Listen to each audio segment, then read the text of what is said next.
What's up, everyone? Just popping in real quick before the video to let you know to stick around till the end to figure out how you can enter to win one of these three wicked figures that I'm trying to give away, desperately trying to give away.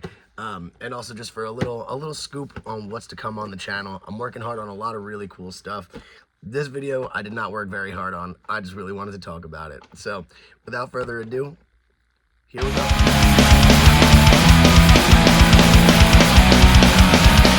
What's up, Dweeb fam? Welcome back to the Power Dweeb. I just got a short little video to start the week off with y'all. I, not too long ago, made a video reviewing my Ninjakon toy that I was very excited to find at a Ross. He was originally a Hasbro Pulse exclusive, and he's interesting because, again, in case you missed that video, or if you forgot, he doesn't exist in the Power Rangers universe, has not appeared on screen. There's no real lore for him other than they wanted to make a little bit more money while they were promoting Ninja Storm. Best way to do that, just reuse a mold from an old toy, repaint it, and update it for the current intellectual property. That's how we wound up with this guy. Of course, the mold that they used to make him is Mighty Morphin's Ninjor. Ninjor, funny enough, was not a Zord. They just used him for a Zord that they didn't actually use as a Zord ever. So if that makes sense, if we're all caught up, I'm sure you guys are sick of hearing me say this. I'm very stoked. I managed to find this. He was originally a Walmart exclusive. I found, shamefully, racks upon racks of him at an Ollie's near my house, and I was on an adventure over the week through Pennsylvania and a couple of other places. I always hunt for figures when I'm out and about.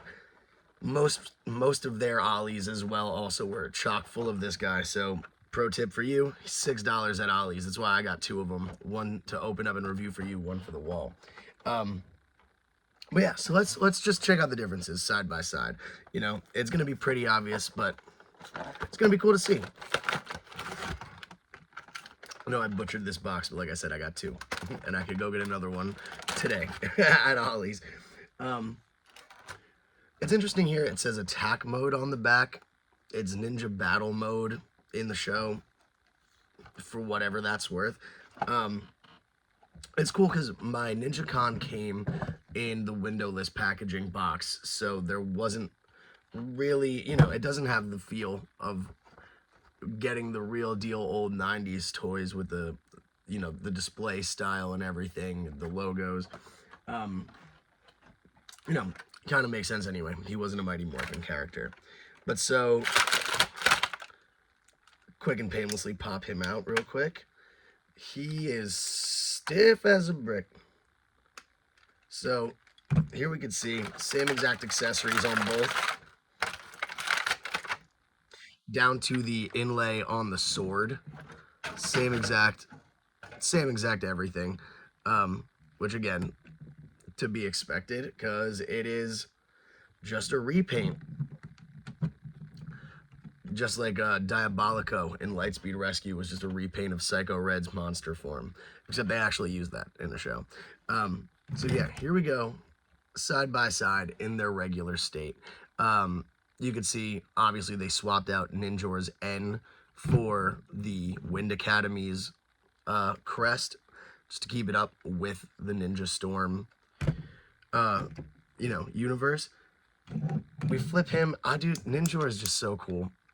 We found him in Ninja Quest in Mighty Morphin. I'm sorry I'm not giving you a full history lesson. This one is going to be probably one of my last videos where I'm just geeking out about toys, with no real informational value. But obviously, same exact mechanism to flip the heads. Homeboy's a little stiff. All right, there we go. We just had to warm them up. That's boom. So yeah, we'll see them in their, let's call them Super Saiyan. Let's have them go Super Saiyan side by side. You can see on both, we have the N on both of them in their ninja mode. I always thought This looked really cool. He kind of comes off like a Samurai Optimus Prime. Not so much in this one, the color scheme. I kind of like the Ninjakon color scheme a little bit more. And I think I might actually be lying about the molds being identical, unless this boy is just warped. You can kind of see he has a squinty eye going on there. His mouth is kind of, you know, crooked. And Ninjor does not share those qualities. His eyes are just straight up, straight across, flat mouth. Boom. Boom. This looks wonky to me, like it's not intentional.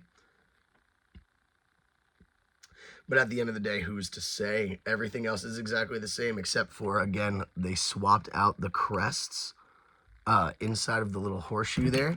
You can see we have the the N from Ninjor's chest in here, in his resting state, and then we have the Wind Academy seal again in there. Let's see, get him focused on that.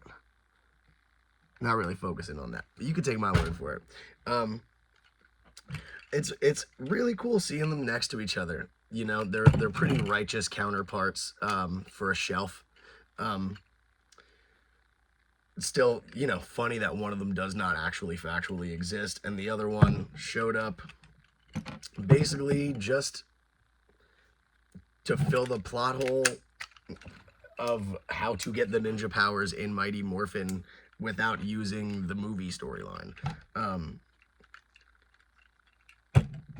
Both very tight, very cool figures I'm excited to have. I don't think that I could have seen myself paying the original asking price for these. I think it was like $16. I got both of mine for about $7 to $8 going to discount stores. I think that that's really, you know, what they're worth. But in this economy, yeah, man, go check your local Ollies. You can find them, most likely. I've not found another Ninjakon in a discount store, and I go on several trips, several times a week. It's like the only hobby that I have now. Yeah, just next to each other. The faces are so different, and I do appreciate that care was taken to at least differentiate the facial features so that they can stand alone as their own individual characters and stand side by side and feel like they're on the same team, or like they're from, you know, the same sort of, if they're like both Mandalorians, you know. You see Din and his counterparts standing next to each other. They still stand alone, but still uniform, although differentiated. So that kind of energy to it. Maybe they'll play around with that lore. Maybe finally give us a story about Ninjakon. It is, I believe, the 10th anniversary of Ninja Storm. It's a shame we can't get an actual reunion special for that, for a multitude of reasons. If they did, I think it would have been cool if they had Ninjakon pull up with Ninjor. They're brothers, they're cousins, whatever.